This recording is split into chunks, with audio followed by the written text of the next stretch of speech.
स्वागत है आपका मेरे YouTube चैनल राज लक्ष्मी में। दोस्तों, नवरात्रि का पर्व चल रहा है और सभी लोग अपने अपने घरों में माता का पूजन व व्रत बड़े ही उत्साह से कर रहे हैं। दोस्तों, इस बार शारदीय नवरात्र में नवरात्र 8 दिन के पड़ रहे हैं। इस कारण माँ के 2 स्वरूपों की पूजा एक ही दिन अर्थात 9 अक्टूबर को माता चंद्रघंटा व माता कुष्मांडा देवी की पूजा होगी। नवरात्र में दुर्गा उपासना के तीसरे दिन की उपासना का विशेष महत्व है। वैसे भी इस बार 2 स्वरूपों की पूजा एक ही दिन पड़ने के कारण इस दिन का महत्व और भी बढ़ जाता है। दुर्गा जी की तीसरी शक्ति का नाम चंद्रघंटा है। इनका स्वरूप परम शांतिदायक और कल्याणकारी है। बाघ पर सवार मां चंद्रघंटा के शरीर का रंग स्वर्ण के समान चमकीला है। इनके मस्तक में घंटे के आकार का अर्धचंद्र विराजमान है, इसलिए इन्हें चंद्रघंटा कहा जाता है। इनकी 10 भुजाएं हैं और हाथ में अलग अलग शस्त्र लिए हुए हैं।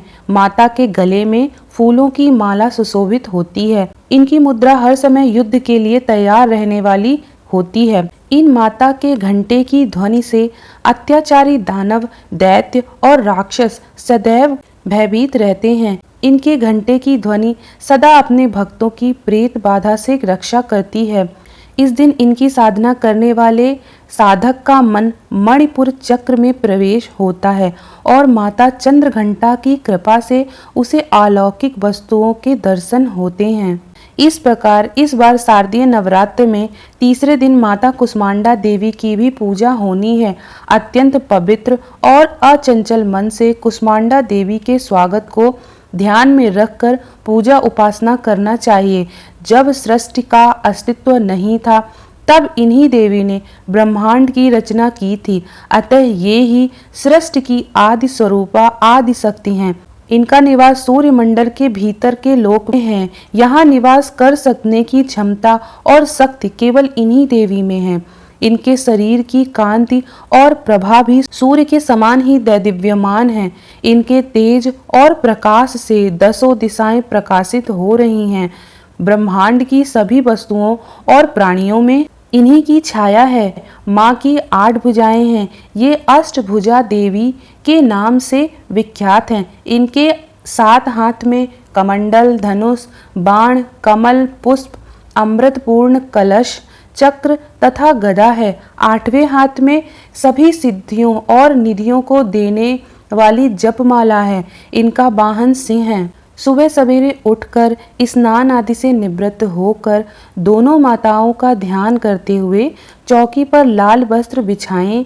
दोनों माताओं की फोटो स्थापित करें। आसन पर बैठ जाएं। अब कलश का दीपक जला लें। अब पहले पृथ्वी, दीपक, कलश की पूजा जल चढ़ाकर रोली, सिंदूर, नैवेद्य चढ़ाकर करें।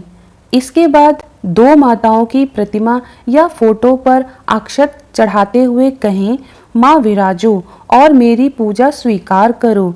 एक एक माता की पूजा करते हुए चंद्रघंटा की पूजा जल से स्नान कराएं, फिर पंचामृत से स्नान कराएं, पुनः जल से स्नान कराएं, रोली, सिंदूर, अक्षत चढ़ाएं, अलग अलग तरह के फूल चढ़ाएं, केसर दूध से बनी मिठाइयों या खीर का भोग लगाएं। माँ को सफेद कमल, लाल गुड़हल और गुलाब की माला अर्पण करें। श्रृंगार का सामान, दक्षिणा, पुष्पांजलि अर्पण करें।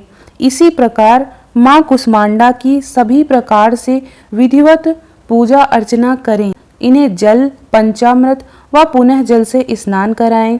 रोली, सिंदूर, कुमकुम, फूल माला चढ़ाएं। मालपुए का भोग लगाएं। इन्हें कुमड़े की बलि बहुत पसंद है, इसीलिए इनका नाम कुष्मांडा देवी पड़ा है। माँ कुष्मांडा देवी की उपासना से आयु, यश, बल, स्वास्थ्य में वृद्धि होती है। आरती करें, कथा सुने, जल उतारें और माँ से पूजा में यदि कोई गलती हो गई है तो इसके लिए क्षमा प्रार्थना करें। दोस्तों, यदि आपको मेरा वीडियो पसंद आया है तो मेरे चैनल को सब्सक्राइब करना ना भूलें और आगामी व्रत और त्योहारों के लिए बेल आइकन जरूर प्रेस कर दें। धन्यवाद।